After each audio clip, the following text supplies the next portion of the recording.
마태복음 1장 18절부터 25절까지 말씀을 한 절씩 교독하겠습니다. 예수 그리스도의 나심은 이러하니라.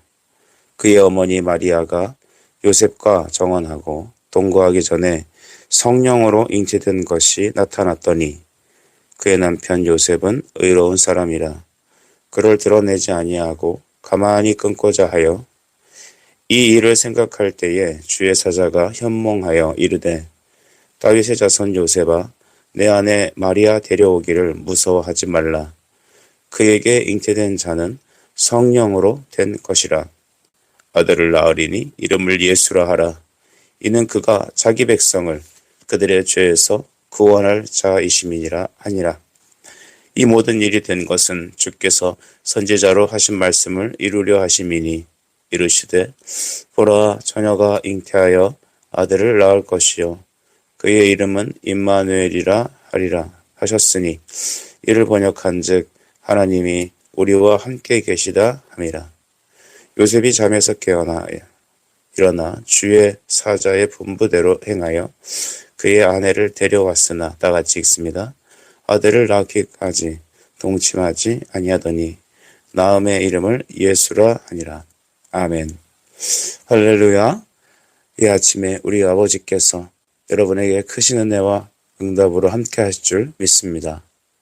마태복음 1장 18절로부터 25절까지 말씀으로 예수라 하니라 라는 제목으로 함께 하나님 말씀을 상고하겠습니다. 예수님께서 이 땅에 오셨습니다.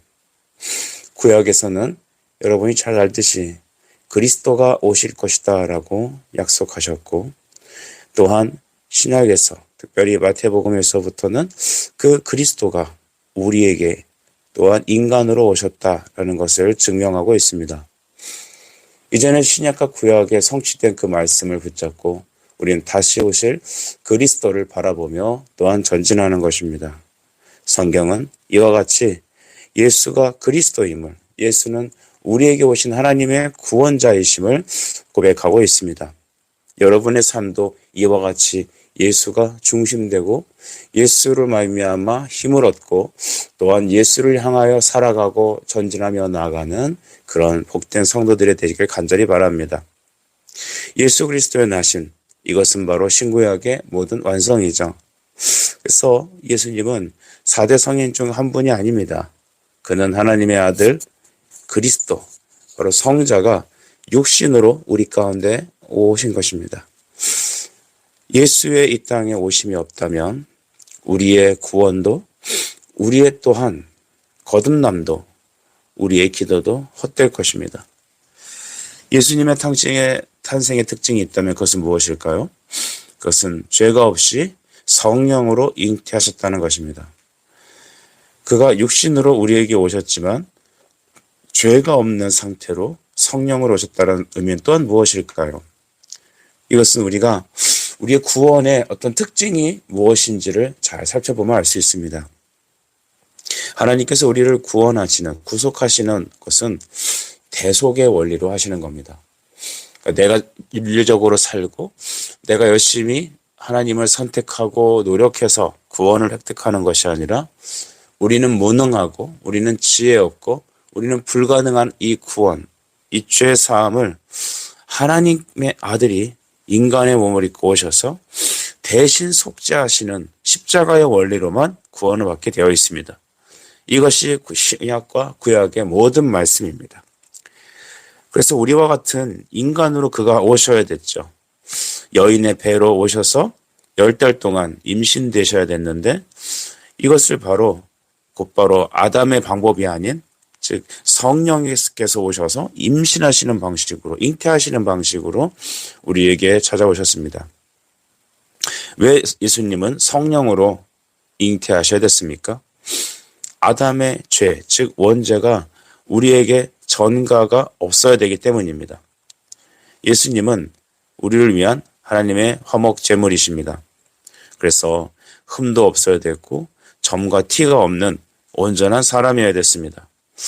우리와 똑같은 사람이지만 또한 죄는 없으셔야 됐다. 이것이 바로 예수님이 우리에게 찾아오셔야 될 조건이었습니다. 우리와 똑같이 여인의 뱃속에서 임신하셔야 됐지만 인간의 씨로 임신하는 것이 아닌 하나님의 성령으로 임신하셔야 됐습니다. 처음부터 끝까지 하나님의 뜻이었고 또한 하나님께서 행하신 일이었습니다. 그래서 구원은 신비고 메시아 그리스도께서 우리에게 오신 것은 하나님의 구원의 역사였습니다. 여러분, 이 땅에 있는 사람들의 종교성을 다시 한번 살펴볼까요? 이 땅에 있는 수많은 종교는 바로 자기 스스로의 자원적인 노력과 선택에 있습니다. 자기 자신을 위한 것입니다. 내가 노력해서 나의 선행으로, 나의 종교성으로 구원을 획득한다는 논리죠.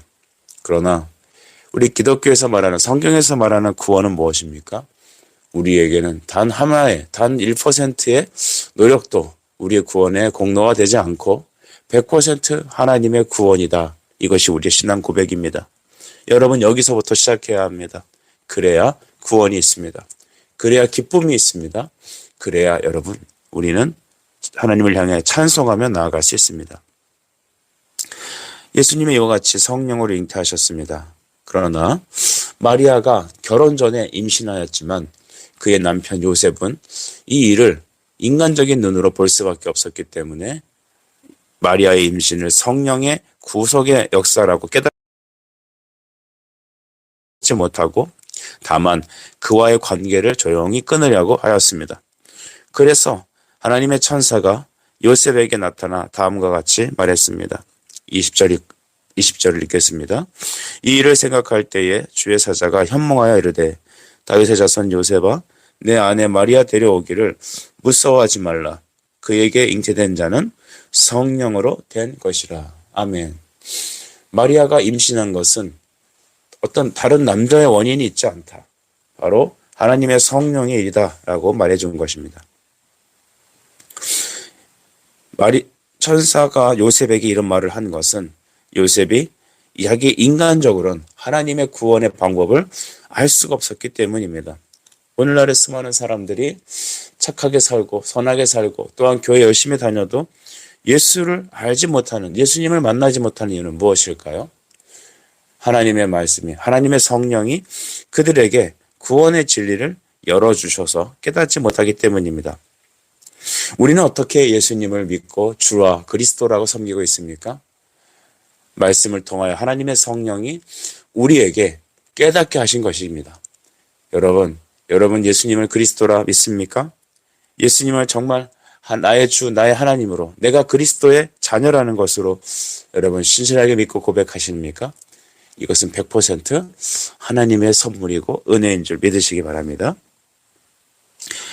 이제 요셉에게는 이런 일을 설명하기 위해 다윗의 자손 중에서 바로 메시아, 하나님의 약속의 구원자가 오실 것이라는 것을 상기하게 하신 것입니다. 그래서 20절에 다윗의 자손 요셉아라고 부른 것입니다. 여러분, 성경은 그 어느 하나하나 구절마다 의미 없는 구절이 없습니다. 그냥 요셉아 할 수도 있었겠죠. 그런데 그를 향하여 다윗의 자손, 콕 집어서 다윗의 자손이라고 말한 것입니다. 우리 사무엘하 7장에 보면 하나님께서 성령으로 다윗에게 너의 자녀가, 너의 나라가 영원하고 영원히 서 있을 것이다라고 얘기합니다. 너의 집이, 이 너의 집, 너의 나라는 바로 이스라엘의 왕국을 말하는 것이 아니라 하나님 나라의 왕국, 즉 메시아의 왕국을 설명하는 거 아니겠습니까? 약속하신 성령님은 다윗의 자손 중에서 예수가 오실 것이라고 약속했는데 오늘 요셉에게 천사는 네가 그 다윗의 자손이 아니냐라고 언급한 것이죠. 그러므로 하나님께서 우리에게 약속하신, 행하신 일들은 모두 다 선하고 아름다운 일입니다. 처녀가 아이를 임신하는 일, 이게 어디 보통 일입니까? 누구도 믿지 않을 겁니다. 나는 깨끗하다, 나는 아무 문제가 없었다라고 말하여도 벌써 결과가 말해주고 있지 않습니까? 그러나 천사는 처녀가 임신한 것이 바로 하나님에게서 나타난 일이다라고 말하는 것입니다. 여러분, 우리에게 나타난 하나님의 모든 주시는 환경과 일들은 다 여러분 축복인 줄 믿으십시다. 하나님께서는 이렇게 우리에게 구원의 일을 위하여서 우리에게 말씀을 깨닫게 하시고 우리 환경의 모든 것들을 다 주관하십니다. 그래서 느헤미야 8장 10절과 같이 하나님을 기뻐하는 것이 우리의 힘이 되는 것이죠.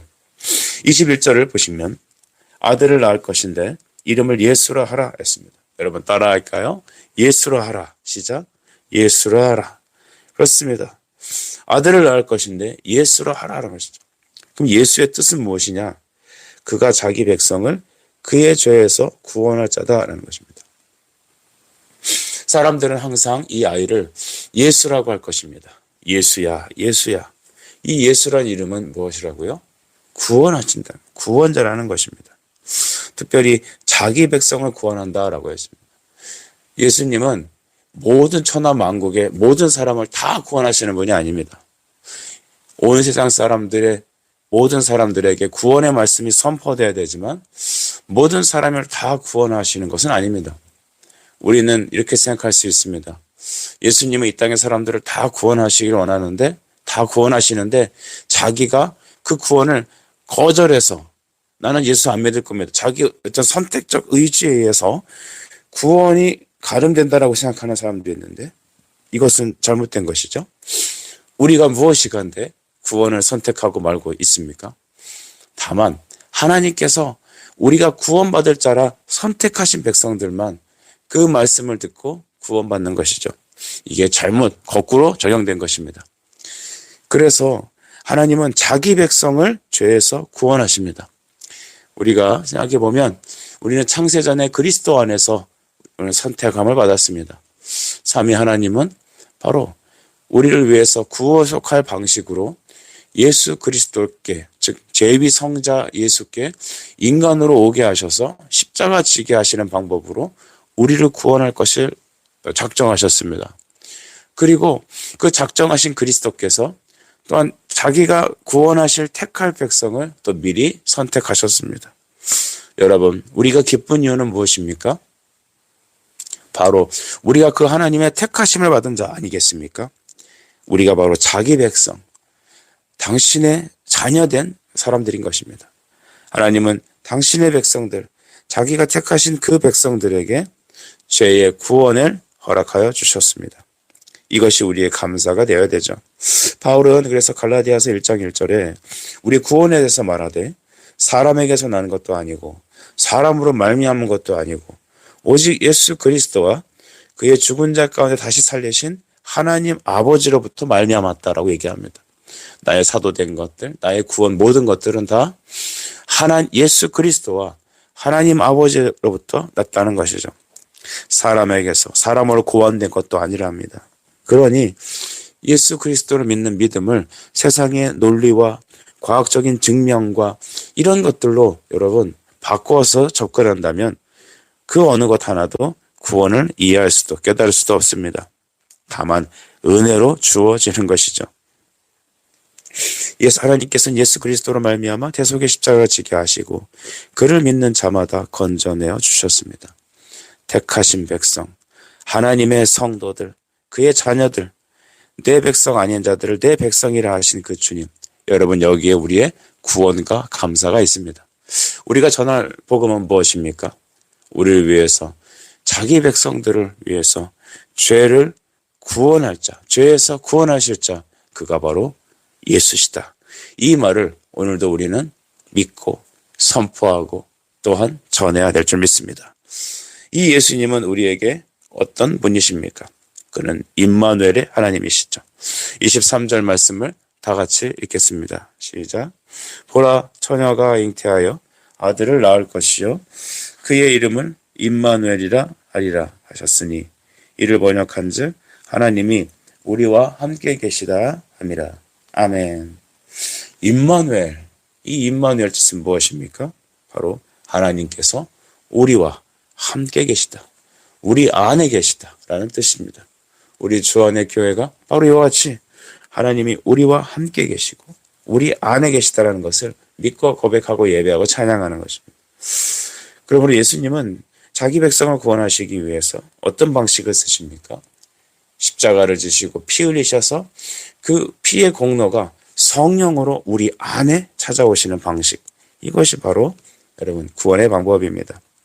이것은 여러분 이사야 7장에 기록된 것이죠. 처녀가 아들을 낳을 것이고 이름을 임마누엘이라 하라. 이것이 바로 신약에서 바로 성취된 것입니다. 하나님께서 그리스도가 죄인을 위하여 낮아지시고 하늘 영광을 버리고 이 땅에 오신 것, 그것이 바로 임마누엘의 은혜입니다.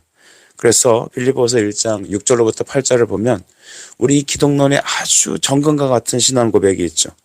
그는 근본 하나님의 본체이시나 하나님과 동등됨을 취할 것으로 여기지 아니하시고 오히려 자기를 비워 종의 형체를 가지셨는데 사람과 같이 되셨는데 사람의 모양으로 나타나사 자기를 낮추시고 죽기까지 무엇하셨습니까? 복종하셨으니 곧 십자가에 죽으심이라. 아멘. 여러분, 임마누엘, 그것은 하나님의 구원의 의지가 성취된 것이고 성령의 임재, 그것은 바로 그 하나님의 뜻이 우리에게 적용된 것입니다. 죽기까지 순종하지 않으셨다면 임마누엘은 있을 수 없습니다. 우리 안에 임마누엘 되셨다면 여러분, 우리에게는 구원과 감사와 증거와 확신이 주어지는 것이죠. 이 땅을 살아가면서 우리가 누릴 구원의 감격은 무엇입니까? 임마누엘의 하나님입니다.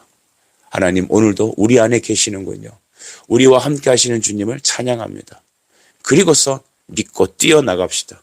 찬송가 가사처럼 믿고 뛰어나가십시다. 그렇다면 주의 은혜 내가 믿어 깨끗하게 될 것입니다.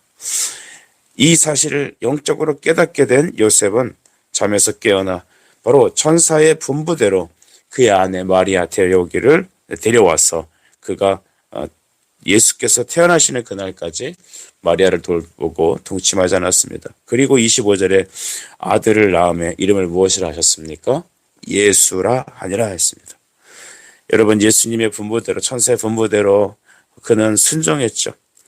그가 그렇게 순종하게 된 것은 두 가지 원인이 있습니다. 첫째는 천사가 해준 말이 요셉이 그렇게 고민하고 고민했던 모든 것들을 시원하게 한 번에 해결해주는 진리였기 때문입니다.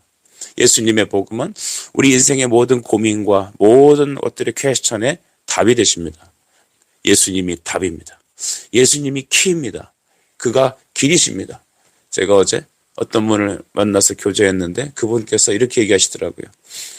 연세가 드시고 갈 길을 모르겠고 점점 날이 어두워지고 주변도 뭐가 뭔지 잘 모르겠다. 그래서 제가 이렇게 말씀드렸습니다.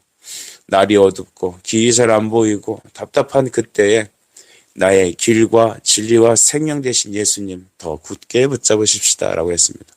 여러분, 이것이 답 아닙니까? 우리에게 수많은 질문과 고민이 많죠. 답이 없습니다. 그러나 길이 되시는 분, 답이 되시는 분, 그분은 예수십니다. 천사에 전해준 그 복음, 그 말씀을 듣고 여러분, 요셉은 두려워하지 않고 주저하지 않고 마리아를 데려왔던 것. 그렇다면 우리 인생도 두려워하지 않고 주저하지 않고 영접하고 기쁘게 올인할 수 있는 이유는 바로 우리에게 진리를 깨닫게 하시기 때문입니다. 두 번째는 성령께서 마리아에게 이루어진 일들이 이사야 예언이 성취된 것이라는 것을 믿는 그 믿음의 확증을 주셨기 때문입니다. 이것을 내적 확신이라고 우리는 말합니다. 내 내면에 아멘으로 다가오는 것이죠. 기록된 말씀이 외적으로 주어진 여러분 말씀이라면 내 안에 확신은 바로 하나님께서 성령님께서 내 안에 주시는 내 안의 확증입니다. 믿음이 바라는 것들의 실상이고 보이지 않는 것들의 증거가 되는 이유, 내 마음에 아멘이 되는 이유는 성령께서 말씀을 믿는 믿음의 확신을 주셨기 때문입니다. 이 구원의 확신, 믿음의 확신이 없다면 구원받을 사람이 없고 또한 구원받을 수가 없습니다. 마리아는 말씀대로 이루어진 이 일들을 요셉은 믿게 된 것이죠. 여러분, 오늘 아침에 여러분은 어떠한 마음으로 이 자리에 서셨습니까? 주님께서 약속하신 것을 성취하셨습니다. 그리고 우매한 우리에게 성령으로 깨닫게 하셔서 임마누엘의 은혜를 날마다 누리게 하셨습니다. 주님이 우리와 함께 하십니다. 주님이 우리와 역사하십니다. 그러니 여러분, 그 주님을 마음에 모셔드리고 내 인생을 하나님께 올인하여 드리는 축복이야말로 날마다 예수를 누리는 신앙의 비밀인 것이죠. 하나님께서 이 아침에도 여러분과 함께 이와 같이 함께 임마누엘 해주시길 간절히 축복합니다. 기도하겠습니다. 하나님 아버지, 은혜를 감사합니다. 이 아침에 우리로 하여금 임마누엘, 예수라 하라는 복음의 말씀을 듣게 하시니 감사합니다. 세상이 어둡고 날이 고나나 구주여 우리 성도들과 늘 동행하여 주시고 이 육신 연약하여 날마다 쓰러질 때라도 더 귀히 여기셔서 주의 오른팔로 일으켜 주시옵소서. 예수 그리스도 이름으로 기도 올려옵나이다. 아멘.